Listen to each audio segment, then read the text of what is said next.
최근 아르헨티나에서 자국 영토 중 일부를 한국 정부에 판매하겠다는 파격 발표가 나오면서 전 세계 외신들의 이목이 집중되고 있습니다. 아르헨티나가 역사상 최대의 경제 위기를 겪으면서 1997년 한국이 IMF 구제 금융 요청을 하기 일보 직전인 상황과 같은 처지에 놓이게 됐는데요. 아르헨티나 정치인들과 국민들은 말도 안 되는 조건을 내건 IMF에 도움을 요청할 바에야 한국이 아르헨티나 국토 일부를 판매한 돈으로 국가를 재건하겠다는 파격적인 발표를 한 것입니다. 외신들은 아르헨티나가 국토 일부를 한국에 매각하려 한다. 이로써 한국의 영토가 늘어날 예정이다라며 대대적으로 보도하고 있는데요.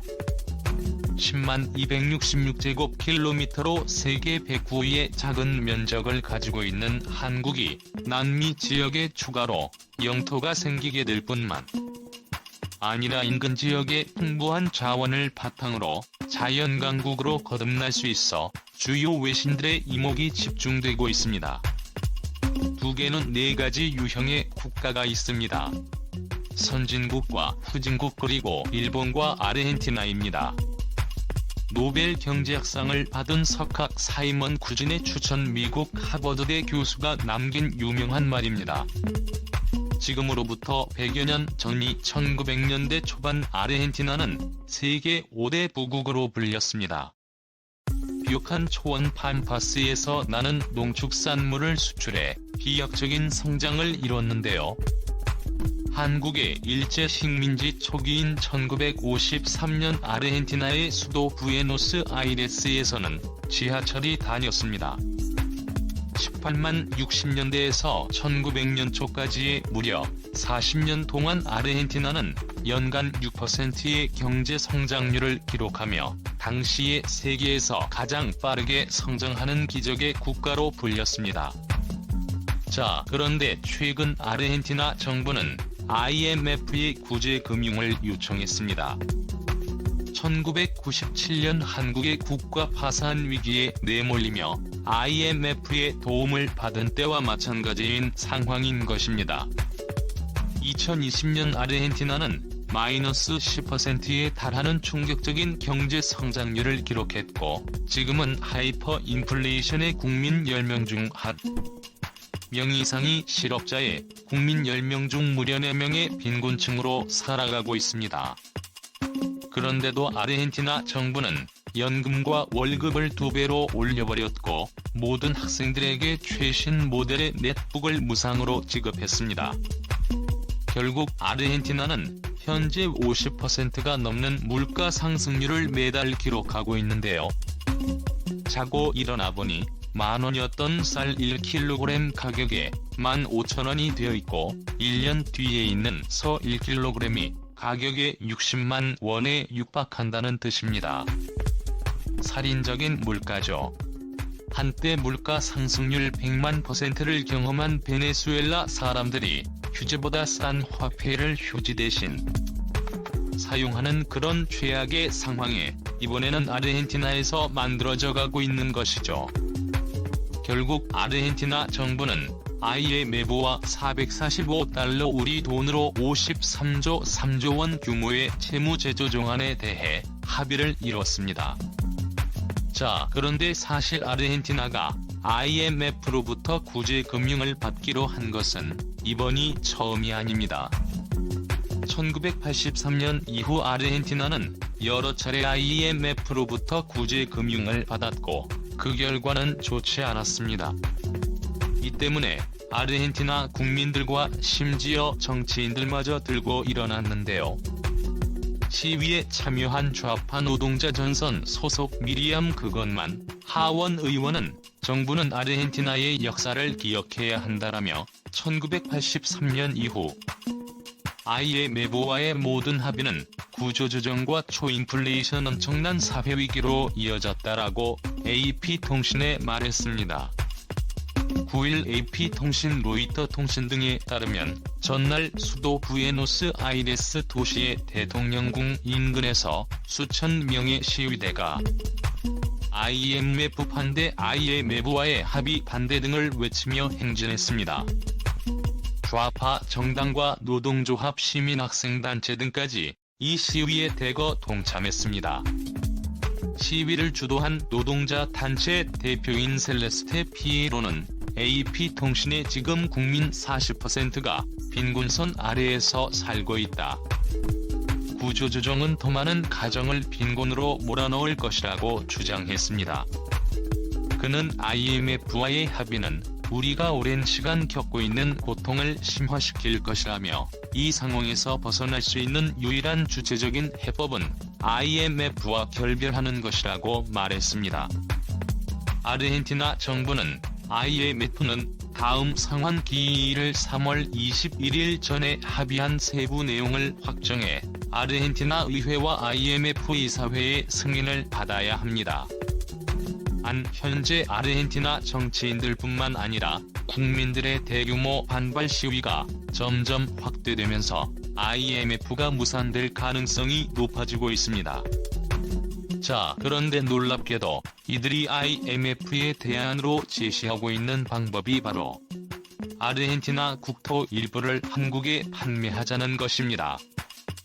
한국과 지구 반대편에 위치한 아르헨티나가 주변국도 아닌 미국도 아닌 바로 한국에 자신들의 땅을 판다는 것은 너무나 믿기지 않는 상황인데요. 놀라운 점은 아르헨티나가 이렇게 자신들의 땅을 한국에 매각하는 것이 이번이 처음이 아니라는 것입니다. 1978년 한국은 아르헨티나에 210만 달러를 지급하고 축구장 40배 규모 여의도 면적의 79배에 달하는 땅을 매입했습니다.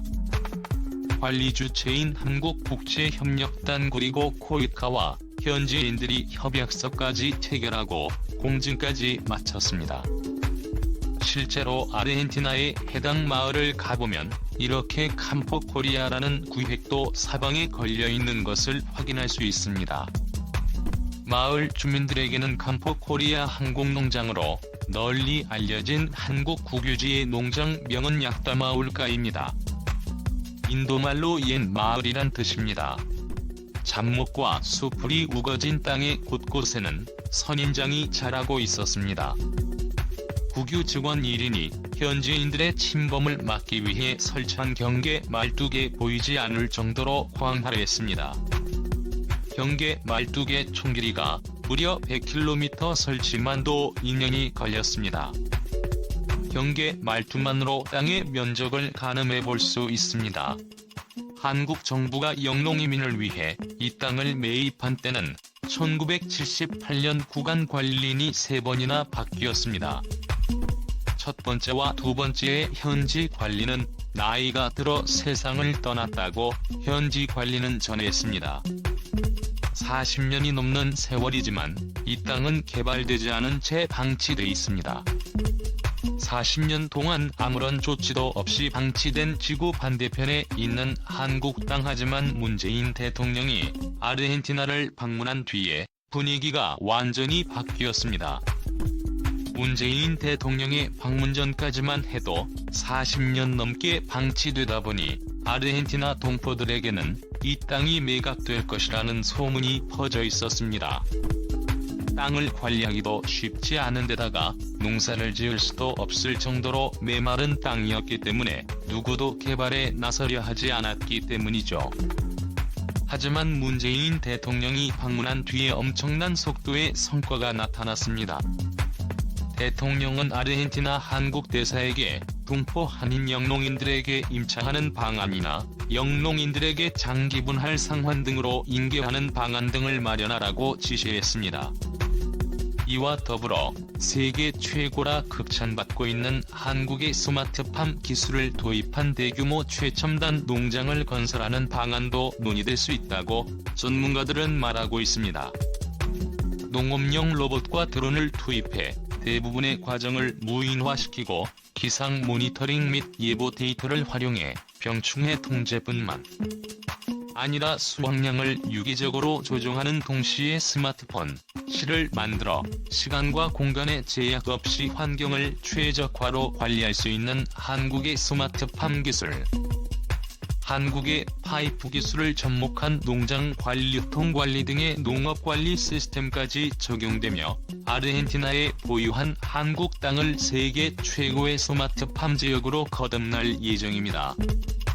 이렇게 한 차례 한국에 자신들의 국토를 판매한 경험이 있는 아르헨티나 국민들은 이번에도 IMF의 무리한 조건을 받아들여가며 구제 금융을 받는 대신 한국에 추가로 자신들의 국토를 판매해 그 돈으로 아르헨티나 정부가 빈 빚을 갚을 수도 있다는 파격적인 발표를 하고 있습니다. 현재 아르헨티나 정부가 필요한 돈이 최소 40조 원에 육박하는 것을 고려한다며 아르헨티나는 이번에 단순히 국토 일부를 한국에 매각하는 것이 아니라 천연자원이 대규모 매장된 곳에 함께 판매할 것이란 관측이 제기됐습니다. 이에 주요 외신들은 한국이 아르헨티나에서 잭팟을 터뜨렸다며 전기차 배터리에 꼭 필요한 재료인 리튬과 셰일 석유가 대규모 한국에 공짜로 흘러들어갈 것이라고 말하고 있습니다.